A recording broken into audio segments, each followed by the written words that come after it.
Today, we're going to create water splash in Blender.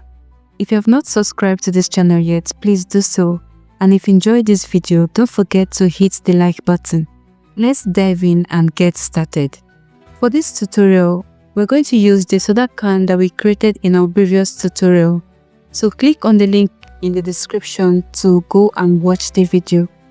So we're going to be adding a plane which will serve as our fluid source. Press Shift A to bring up the add menu. Go to the mesh option and select plane. Now in edit mode, we're going to rotate this plane 90 degrees in the x-axis. Move it up to the center of your soda can. Then enable extrude mode to see through your model.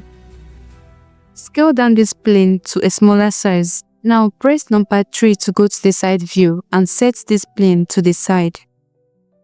Then let's disable this extrude mode here. In object mode, we're going to be adding in a cube which is going to serve as our domain. Press Shift A to bring up the add menu. Go to the mesh option and select cube. So this cube is going to serve as our domain where the whole simulation is going to happen. So press tab to go to the edit mode and resize this cube.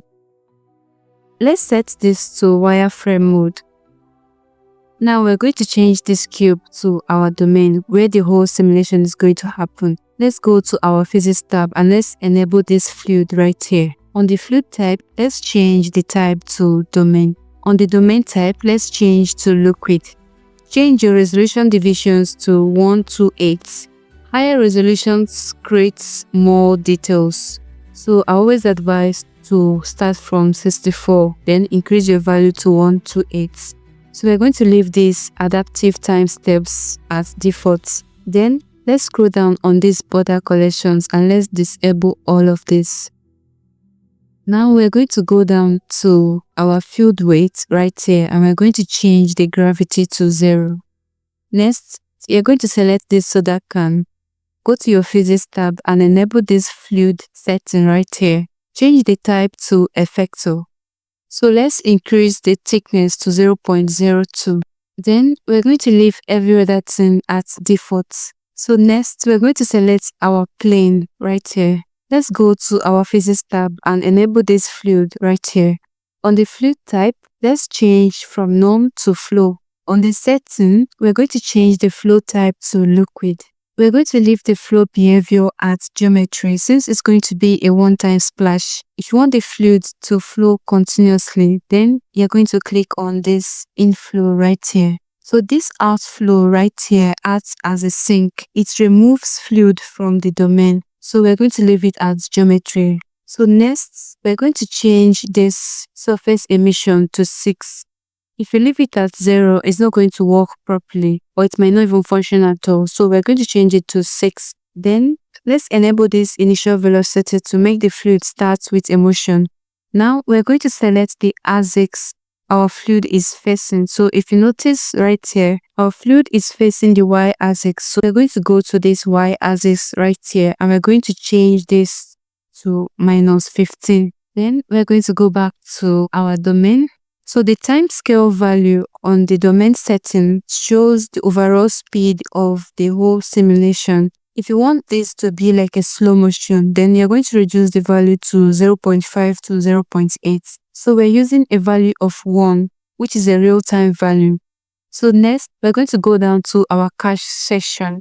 Let's change the end frame to 150 and let's change the end frame on our cache session to 150. Now we're going to set the type to all, or you can set the type to modular. Select where you want the file to be on your system. Then let's scroll up to our domain setting. We're going to click on this bake data right here. So now it has finished baking, so let's play this and see. So this is what this looks in wireframe mode and this is not looking bad at all. So we're going to go back to our domain setting and we're going to be baking this mesh right here to be able to see our mesh in solid form. So the importance of using this modular is because it's going to bake our simulation separately. Now this has finished baking, so let's play this again and see. So we can change this back to solid mode and we can disable this extreme mode. So this is how this is showing and this is pretty cool. So whenever you make any changes on your mesh or objects, go back to your domain setting and free this data right here. Then scroll down and also free this mesh. Then you're going to be rebaking this again whenever you make any changes. Or you can also set the time to replay right here. Or you can also set it to all. Then let's bake this simulation and see the difference. So this value is actually set to 128. So let's set the value to 64 and let's see. So I'm going to free all on my cache section. Then I'm going to scroll up. Let's set the resolution division to 64. Then let's go back. Let's go back and let's set this to replay.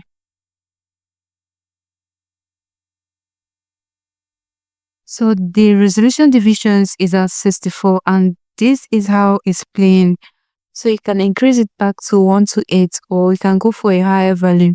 So we're going to be going with this one for now to prevent our system from lagging. So I'm going to right click to share this mode. So next, we're going to go to our material preview.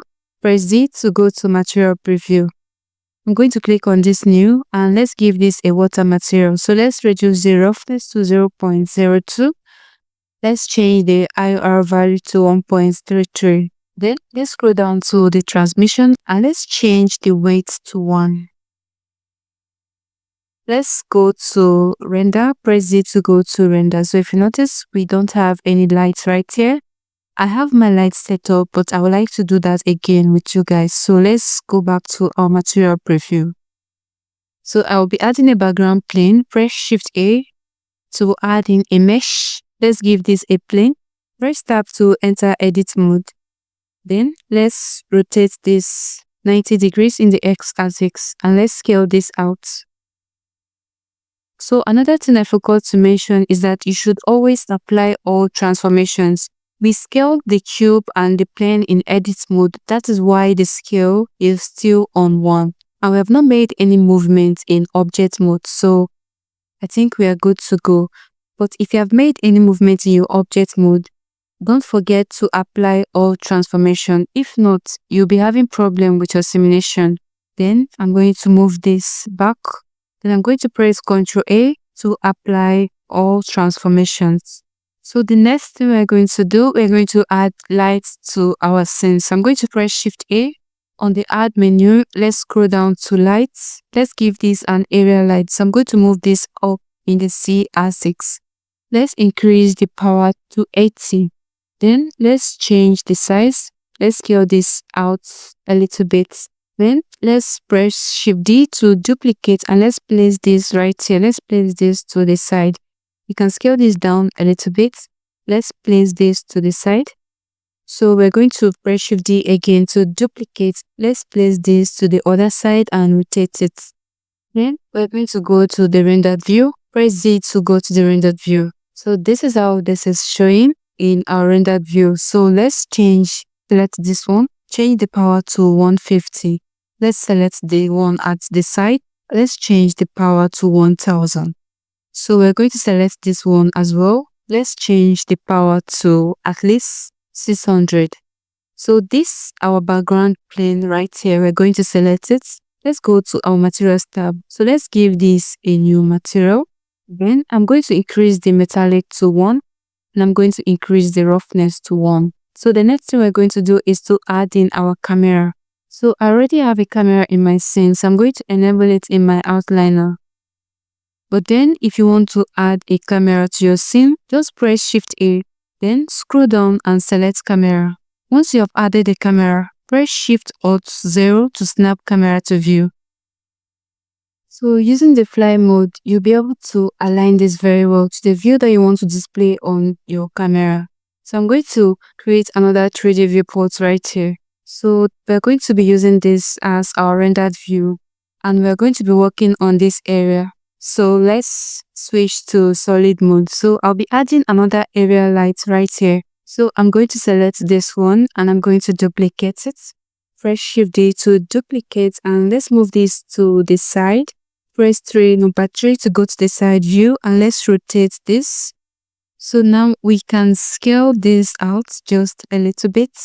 You can also decide to change the color right here.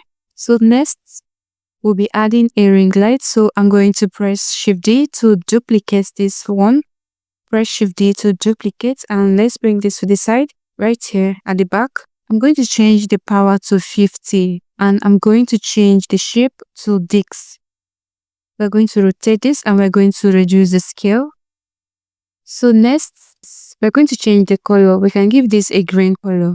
So I don't want it to be reflecting. If you notice, you will see that it's reflecting on our water. So we're going to scale this down just a little bit, and let's view this from the top view.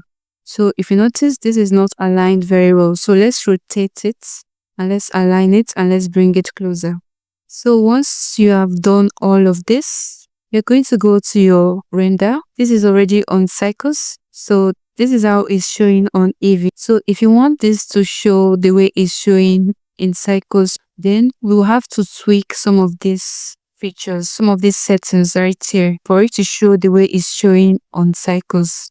So on the device, we're going to leave it as GPU. Let's go to the render setting. Make sure your denoise is turned on. Then we're going to leave the samples at 512. Let's scroll down and enable this simplify. If you're going to render this as a video, enable this motion blur right here. We can go ahead to render this as an image. To render this as a video, go to your output tab right here. Make sure the end frame align with the end frame on your timeline. Then select where you want this file to be on your system. On the file format, you're going to select if you want to render this as PNG, JPEG, or any of these features right here. And if you want to render as a video, you're going to select this one. We're going to scroll down and we're going to go to the encoding section right here. And we're going to select any of these that is compatible with your system. Let's scroll down on the video settings and let's set the output quality to high. Then let's leave the encoding to good, or you can set it to real time. Then back to the render settings. Let's scroll down to color management and keep it as very high contrast. So the next thing we're going to do right now is to go to the render setting.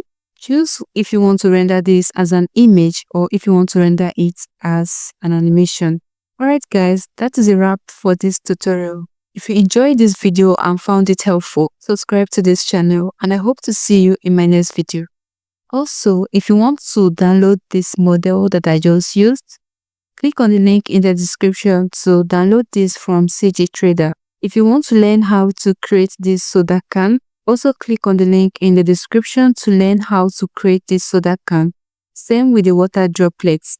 So our image has rendered and this is how it's looking. So mind you that this resolution is at 64. So if your system cannot go beyond 64, you can leave it at that and it's still perfect.